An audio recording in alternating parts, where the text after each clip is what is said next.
Welcome to a brand new episode of the Untold, the show where we have special people. I'm your host, Abdullah Al-Hindiani. And I'm Najeen Al-Athari, and today we're joined again by Noura Marafi. We had her previously to discuss her fitness journey as a marathon runner, a coach, a dietitian, but she's also a writer. She wrote a memoir about her running journey. Yeah, honestly, I think that's an amazing little tidbit about her is that she went through this amazing journey. You know, she said she had problems with being overweight, and then that was motivational after being, diagnosed with a disease to pursue health and fitness activity. And then she changed that to make it into a book. She changed that into writing about it. It's amazing. She said that running changed her life and she wanted to share it with the world. And I'm so curious to talk to her and find out how it did so and how writing became a part of her experience. Yeah, I'm glad the Untold is giving her a platform to discuss such an important topic. With that being said, we are going to take a break. We'll come right back after this one. And we are back, and I want to send tremendous thank you, Noura Marafi, for joining us on another episode of The Untold. So, again, thank you for being our guest tonight. Thank you for inviting me again. It's a pleasure. It's a pleasure to have you. And we've spoken about your athletic journey, your fitness journey, how you became a runner. And I was surprised to hear that you also wrote a book about your experience and actually have a strong book community.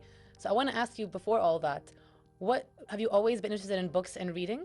Yes, I used to be an avid reader since childhood. Same, by the way. I love I reading. love reading. Yeah. So what was it that led you to choose to write about your own experiences?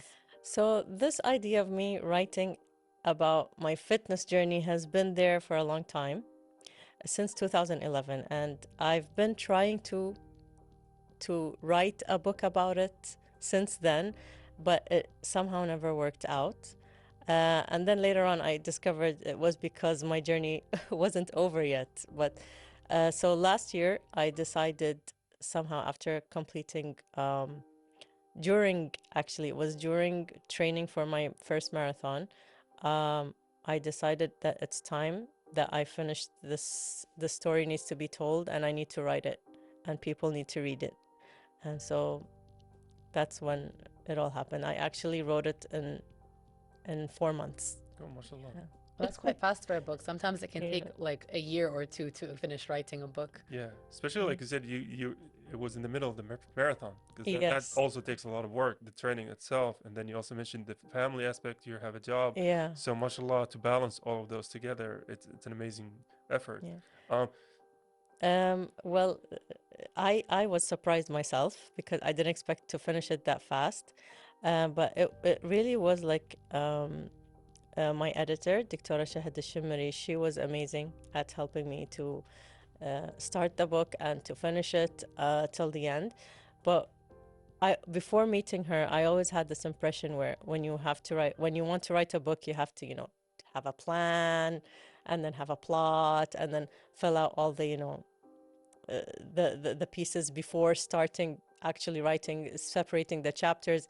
But then she told me, yani, Noura, writing, it's not like a scientific paper. It's an art. And so when you write, you're actually writing as an art. It's more of how you feel.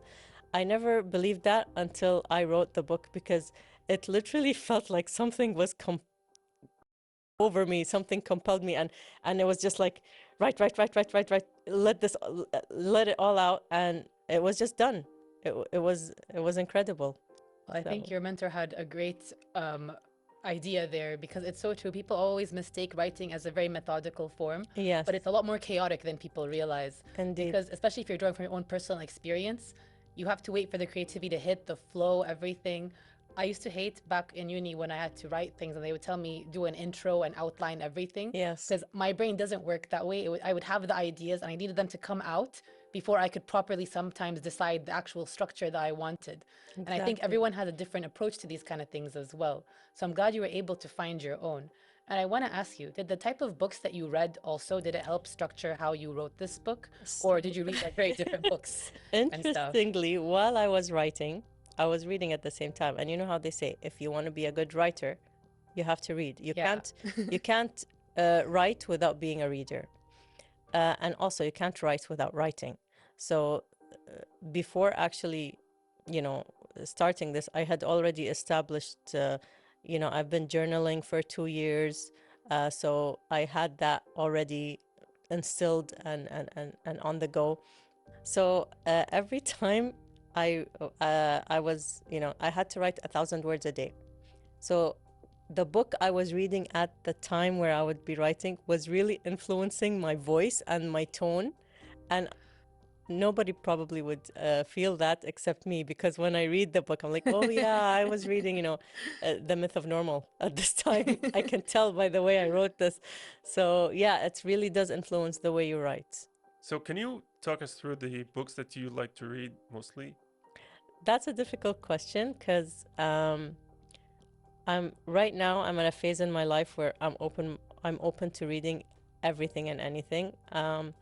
So I read anything. So if I go to the bookstore and I see some books and I feel like, oh, this looks like an interesting one, or at the bestseller rack, I'll take it. Yeah. Someone recommended something to me. I don't have a specific genre right now. The only thing I know for sure is I don't like fantasy. Just that stuff is boring for me. But it's all fiction books, right? Because I know some people, there are No. like two kinds of readers: people who read self-help books, and then people who read story. So I read self-help books. I read fiction. I love fiction more than anything, Yeah. just because it's enjoyable. And what I love even more is stories based on true stories. Honestly, I've read so many self-help books now that that I'm at the point where I don't want to read any more self-help books, because now they're all the same.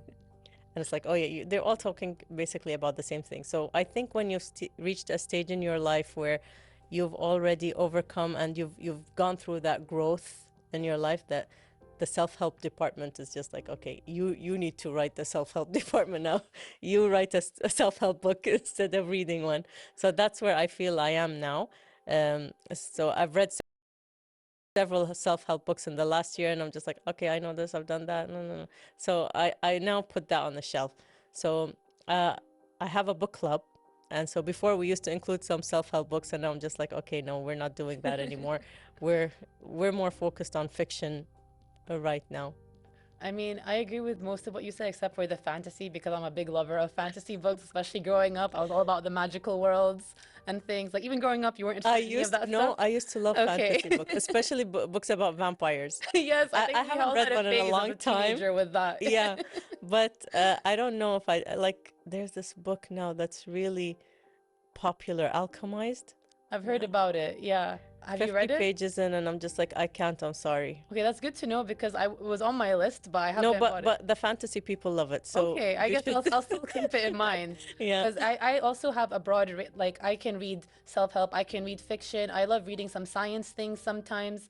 I love science fiction a lot. I love different types of fiction, like historical fiction, but I do love fantasy books a lot. And I think it helps when you can read so many different kinds of things. But I do agree with you that at one point the self-help books kind of all sound the same. And I think once you acquire your own wisdom and knowledge in life, it's, I guess, time to pass it on. Yes. So is that what made you decide to kind of share your journey via writing? Yes, that is. Yeah.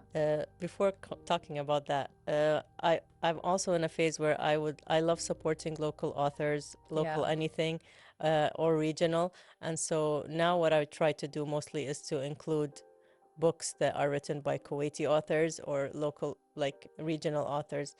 So one of them is a fantasy book that I did read, and I did enjoy it because, it was very creative. It's called The Stardust Thief by Kuwaiti author Chelsea Abdullah. I haven't heard about it. I'm definitely adding that to my list. So you should read it, just because she is a Kuwaiti author.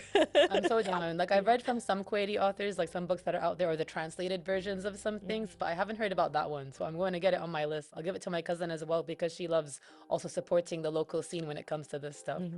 And gosh, I'm so happy also that we're in a time where all of these people are able to share and showcase their work in writing, including yourself. So what made you decide to actually write your story?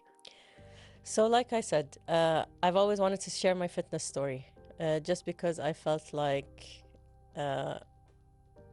lots of women would benefit from reading my experience, my personal experience on how I turned my life from being, unhealthy and in a state of disease to a healthy person who is fit and, like promoting health to others. So that was the main goal. But in writing the book, I realized that, your health is, or everything is intertwined in your life. So you can't just separate one part of your life, which is your fitness, journey, from your entire life. Everything that happens that goes on in your life is related. And so I knew that it's a very bold book. A lot of people have told me it was bold to write because it's a vulnerable story. But I felt that in writing my story in vulnerability, I would be able to connect to a lot of women in this culture who I know have experienced what I have, and who know, who I want them to know that you can, change your life to a better life. Yeah, and I think that makes for a way better book, right? Because like I said, the decision to get involved in physical health didn't come out of nothing, right? There are Yeah. so many elements that contributed to that decision, across so many years. And to see that story, in full circle, it makes, I'm pretty sure, for a very fantastic book. Thank you. So, what was the most difficult thing about writing the book itself? Again, the vulnerability, the decisions of what to keep in the book and what to take out. I took out a lot. So what's there now is a really edited version. I tried to take out even more, but then I thought that is not going to work if I took out more. And so I decided to take the route of bravery and be vulnerable in hopes that I can help people around me in my community. Honestly, it's so great that you did that because I think a lot of people can relate to your story. Also, how you mentioned that the health journey isn't just physical, it combines other aspects of your life. Because if you're busy taking care of kids or doing other things, and you have to also work on your fitness and also do it, and I feel like, especially nowadays, they expect us to do everything all the time and be perfect at it all. And that's honestly unachievable for most people unless they have a good support system or unless they have good balance in their lives, which is a big struggle for everyone, I think. Yes. So, you mentioned that you struggled with kind of editing out like what to keep and what to share because as it's a memoir, it's about your life. Yeah. So how did you go about trying to edit your more private moments? So things that I felt like, okay, no, what I tried to keep was mostly what was relevant to the fitness story. Things that were directly related, I kept. Things that I felt like, okay, this can be removed because it's, it doesn't necessarily have to be a part of the fitness journey, then I removed it, And basically. honestly, this also goes back to a very famous paper. It's called Kill Your Darlings, which sounds, sinister, but it's actually about book and about writing, where it says that authors sometimes have to kill their darlings, right? Kill the things that they really love. They think that will make the book beautiful, but in order to kill them, it actually does make the book beautiful. With that being said, we are going to go on a very quick break. We'll come right back after this one. And we are back with Noura Marafi. I want to go on something very important because you've highlighted in the first segment of the interview that you actually made a book club, and then it was a physical book club instead of an online one.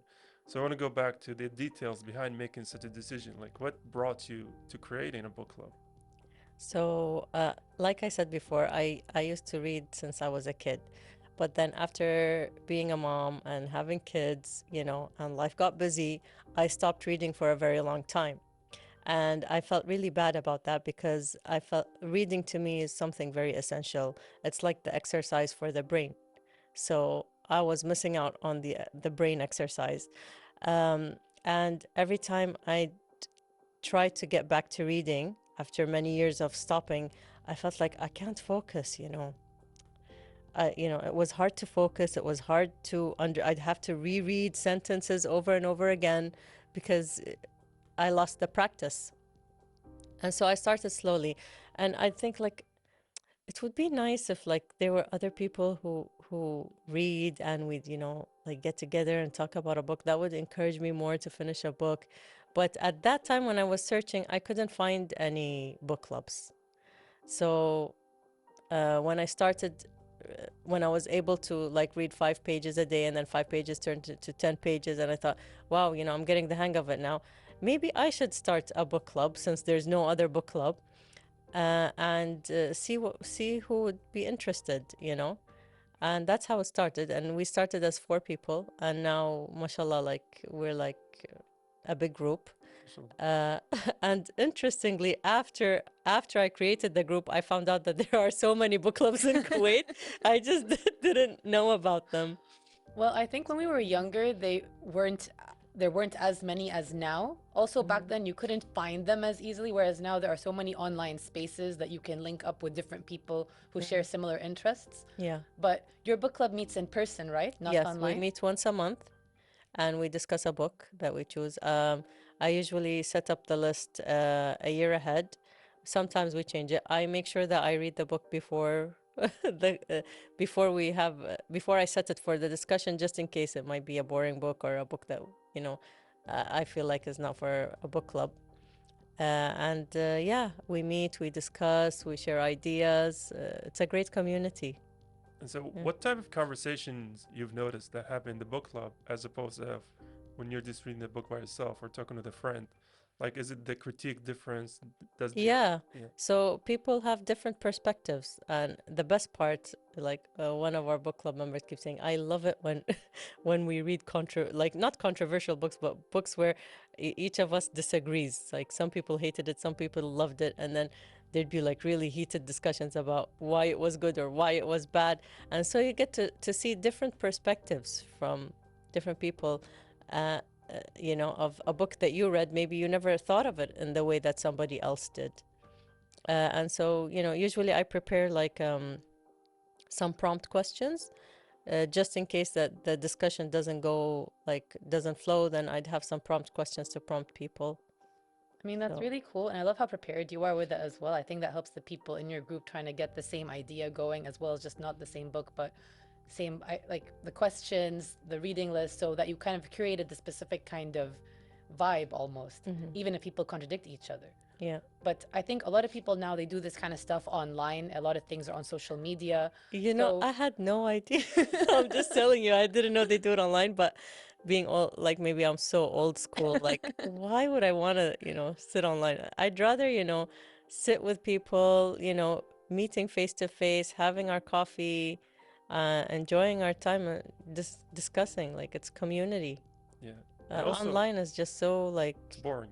yeah, Yeah. and distant. I mean, sometimes I hate my phone in general. I just want to like put it in a drawer and just not look at it, just for regular conversation.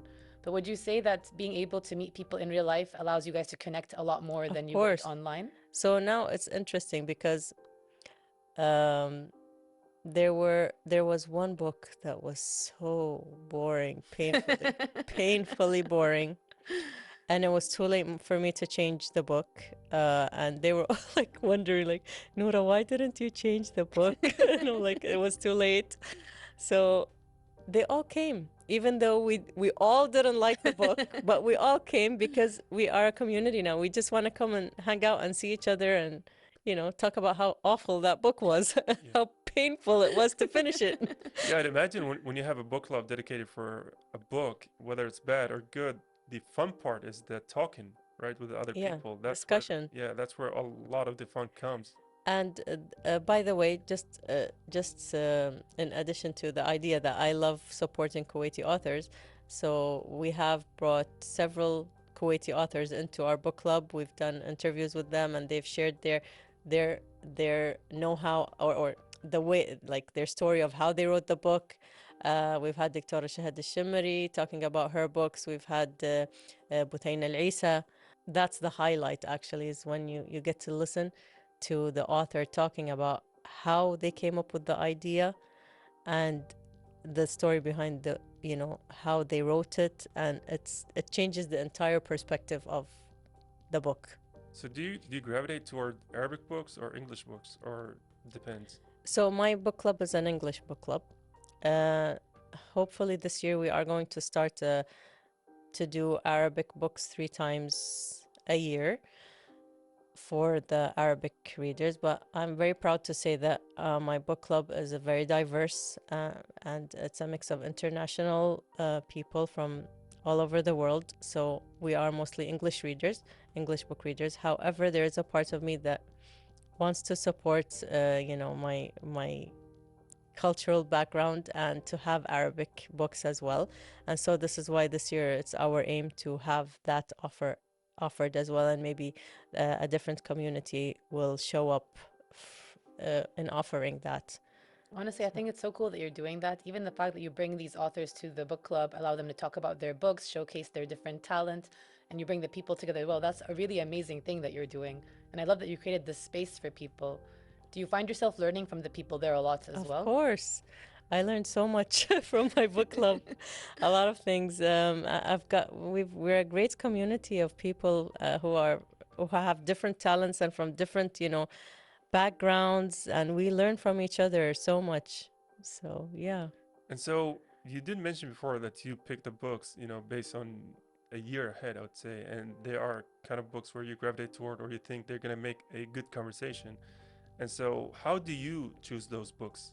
So I'd include any books that they would choose and fill in the rest, basically, based on the books I've read. But I've noticed that, since starting the book club, I've had to read, it made me read more. Why? Because I want to read the books that are in the book club, but I also want to read my own TBR list. So, I mean, as a reader, I know the TBR list never ends. oh, There's this saying that buying books and reading books are two totally different hobbies yes. sometimes.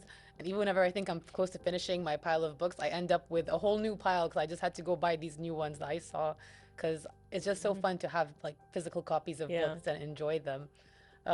Did you start the book club before or after you wrote your memoir? No, before, way before. So I wrote my memoir last year, and it was published just now in last November 2025. The book club started in September 2023. Oh, mashallah. Yeah. So how did they react to you writing your own book? They were all excited. So some of them have read it already. Some of them are in the process of reading it. Yeah. So do you feel, I would say, even more vulnerable to have the people and been talking about books for so many years, now discussing your own work, discussing your Yes, own trials? it feels vulnerable. And some of them who have read it have spoken to me, and were amazed by some of the things. So it's for me, it's like, are we still friends or not? I look at side eye. Are we still friends? Oh, it seems that we're still friends. Okay, good.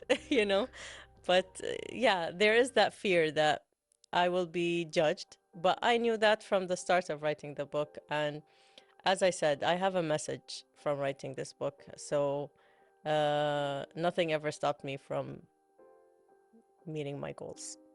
So what do you hope that readers feel when they read your book? Inspired to start movement. I love that. I feel like it's concise and perfect. Yeah. I also love how it came back a full circle, because now gone through so many trials, tribulations, and then you've succeeded in so many, efforts. And then you took something that was a hobby and a passion of yours, and you turned it into an actual thing that people can benefit from, when it comes to mentality and physicality. So you're shooting people on both sides of the equation, and that's major kudos to you. Thank you. And we spoke previously about how running changed your life and how it changed your fitness journey. But did you learn anything new about yourself when you were writing? Yes, writing is a healing journey, 100%. Things will show up, and then you'll have to, things that you thought that you forgot about, things that you thought you were over, but you realize, oh my God, no, it's not over in my head, it's still there. And then you have to face them. I think writing makes you face them. It makes sense because you're kind of confronting yourself. It's like how you said, when you journal, you let out your emotions. But when you're writing, you're trying to be more creative, you could say. But there's no creativity without your own inner voice. So it's all connected somehow. And it's so cool to see that you managed to translate it into this kind of thing. Do you have any advice for people who might want to start writing about their own things that they've done? That's hard. If it's a memoir, like memoir is a totally different thing than if you're writing fiction. For sure. Because as you said, like you're writing about yourself in the end. And um, for me, the message would be if you have a story to share, everybody has a story to share, and there are people out there who will learn and who need to read your story to know that they're not alone out there. So be bold, be brave, and share your story. I mean, we're glad that you're sharing your story here. I'm gonna leave you with one last question: is that, do you have another book somewhere down along the line, or have you poured all of your This is soul into this one? definitely the beginning. It is not the end. My whole life I've dreamed of being an author. So this is the start of my new career of being an author. Future book is not going to be, obviously. I'm done with the memoir, but what the future holds, we don't know. Do you think you might tackle fiction? I would love to. I would love to do that. I feel like I'd love to see what you can come up with. Yeah. And I'm so down if you do. If you do, like, come back on the show and talk us through the book. Thank you. But good luck with everything. I think that your ideas make a lot of sense, and I love hearing how much passion you have about these things, and the fact that we all say, like, I want to be an author, I want to do this, but you actually went and you did it. So I think that really inspires a lot of people, and I'm glad you have this community around you to also share with your reading and your book club. And I hope you do get to write your other books, and I'm so glad you said it's just the beginning, because it seems like it's going to be a beautiful journey. Thank you so much. Well, thank you for joining us on the show today. Thank you. That's my pleasure. Well, all thanks again goes to you, and thanks goes to the audience. We are going to take a break. We'll come right back after this one.